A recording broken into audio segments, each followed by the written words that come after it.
A boating accident ends tragically on this Good Friday. Hundreds attending church services across the capital today. And scores taking flight this holiday weekend. The Bahamas Tonight, the national report starts now. Now in HD.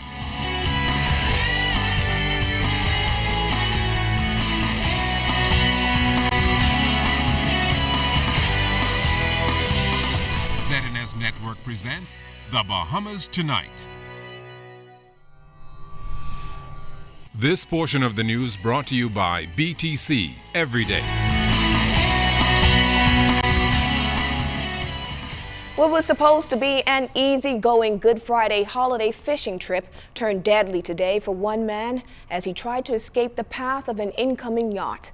The victim was fishing along with his brother and nephew when the unfortunate incident happened in the area of Sandyport. ZNS News was the only station on the scene as police tried to determine what happened. I don't understand how you could be broad daylight fishing and get hit by a big yacht. Family members were inconsolable as they tried to come to grips with the tragic loss of 73-year-old Timothy Ferguson, a man who they say died while doing what he loved. His brother Benjamin and nephew Floyd were with him on that fishing trip. However, they never imagined something so tragic would happen. I was home. We were all home. And then we got a call. And we came down, and this is what we see. You know, it's just one of those things that's crazy right now, you know. It's really, really sad.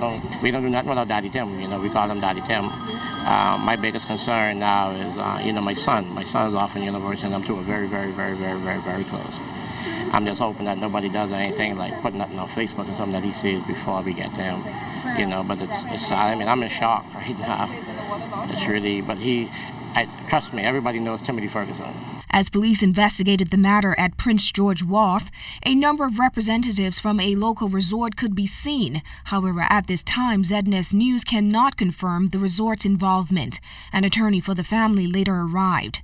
Assistant Commissioner of Police Stephen Dean told us about their initial investigation. I'll tell you that shortly after 1 p.m. today, there was a pleasure craft boat and a smaller vessel.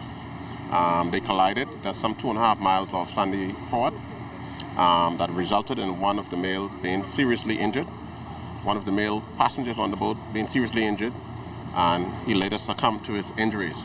The police were called in. Assistance went out there, and the boat vessels were escorted into port here, the Portishead Dock, where the male was officially pronounced dead by doctors. We are actively investigating this matter. We're putting the pieces together. We're interviewing witnesses to determine exactly what occurred. So we are in the preliminary stage of our investigation. As the information unfolds, we'll update you further. Once police wrapped up investigations at the scene, emotions ran high again as the survivors of that fishing vessel were released, their faces gripped with pain. The two men were heavily embraced by their loved ones who say they will never forget this Good Friday. This is a story ZNS News will continue to follow. For Christians around the world, Good Friday is recognized as the most solemn day in the church's calendar. It is the day when Jesus' crucifixion is commemorated. While a prominent religious figure is explaining its significance, that story tonight from C.S. Gradley. Jesus is the most influential human being to ever walk the earth, making the observation of his crucifixion on Good Friday extremely significant. Recognizing that Jesus is the key to salvation, Bishop of the Anglican Diocese of the Bahamas and the Turks and Caicos Islands, Right Reverend Leish Boyd, stressed the importance of Holy Week, in particular Maundy Thursday, better known as the Lord's Supper, which prepares believers for that solemn occasion. He took off his outer clothing, he girded himself like a servant with a loincloth, and he washed his disciples' feet. In a land in a culture where everybody wore sandals and where people walked on unpaved roads, the washing of the feet was a standard part of any household activity, and the servants normally did that. But he, as the master, girded himself and washed the disciples' feet. And the point he was trying to make was, a new commandment I give unto you, that you love one another. And love is seen in service, and there is no service that is too menial for someone who loves another. As a result, Bishop Boyd says Christians from all denominations had services in observance, pondering what Jesus did for us. This is why he believes the events in Jesus' life are so important. On Good Friday, Jesus died on the cross after having been betrayed, arrested, put on trial, convicted. After carrying his cross all the way to Golgotha, he was then nailed to the cross. He suffered for a number of hours and then died. Good Friday has the name Good Friday, not because suffering is good, or not because what Jesus went through was particularly pleasant, but it's called Good Friday because of the benefits that come from Jesus' suffering and death. Forgiveness of sins, the conquering of death, a new relationship with the Heavenly Father. And as Good Friday marks Jesus' suffering and death, it makes way for Holy Saturday, which Bishop Boyd calls the quietest day because that's when his body lies in the tomb. C.S. Gatterly, ZNS Network News. Today is Good Friday, and the message of Christ and the cross drew thousands of churches around the country to observe the occasion. Many parishioners were dressed in dark colors in commemoration of the passion and death of Christ. At Wesley Methodist Church, Reverend Carla Culmer said it was that message that she hoped transformed the lives of parishioners, admonishing them to live completely for Christ. She outlined why it's important to reflect on the cross. We must pause at the cross and remember all the suffering that Jesus did for us. In our culture, we like to pass the blame on to somebody else. It wasn't me. But I want to tell you today, it was you and it was for me that Jesus hung on that tree. And for all the things that we have ever done, for all the things that we will do, it was because of us.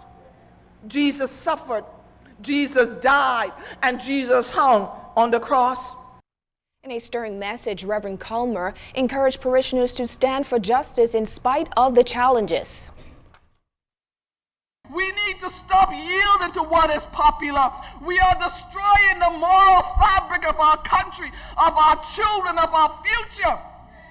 And who will stand for Jesus? We sell ourselves out to our enemies like Judas for easy fix, comfortable lifestyles, power, prestige. We even sell our children. And I tell you today, the Lord is calling us to stand and to follow him all the way. The Easter holiday weekend is considered one of the busiest travel periods, and this year it was not different as the country's main port of entry. But additional delays due to strike action was not the order of the day, as earlier suggested by officials of Air Traffic Controllers Union. Yesterday, the Department of Civil Aviation announced that it had put a contingency plan in place to ensure that air traffic was not disrupted in wake of the threat. The union has been asking to be compensated for holiday, and management has agreed. Payments are expected to be made as early as next week. But despite this, the union still threatened strike action this Easter holiday. Civil aviation authorities said this caused an alarm in the international and domestic sector, and traffic could have been diverted away from the Bahamas. In light of this, the union was called upon to act responsibly and in the best interest of the country. Well, Dawn Davis visited LPIA today to see how things were going. Hundreds of visitors and locals waited in long lines with passports and luggage in hand, hoping for no major delays this Good Friday and Easter holiday weekend. Fort Lauderdale resident Gregory Smith says he is anxious to head back home to put smiles on the faces of several underprivileged children in his community. Carnival Cruise Lines, and we do the concert series, and we're heading back home, and I'm going to be doing an Easter egg hunt at my church for about 150 kids. Pretty strong spiritual side. And Easter's, it's all about the crucifixion of Jesus and his resurrection. It's a joyous religious occasion. Visitors like Charles Henry and his wife Tanya and North Carolina native Sydney Warren says even though their vacation here in the Bahamas was well spent, they told us just how they plan on spending their Easter holiday. Got here Sunday and now we're leaving today. When we get back home, we'll go to church on Sunday, and then we'll all have a good family lunch, just chill and hang out with our friends. Yep. Be I'll be in church next Sunday. And here I go to church too. My wife sometimes misses it, but I go to the Trinity Methodist Church on Frederick Street. And like I say, for 30 years, so I feel like I know people there too. We feel like we're part Bahamian. While airline executives declined to speak on camera about the hustle and bustle this holiday, they did tell our news team that all of their international flights were booked as their Easter holiday is one of their busiest traveling periods. LaDawn Davis, ZNS Network News. Coming up, hear more from chamber officials on that. This portion of the news is brought to you by the new Shell and Letty, designed for extra miles.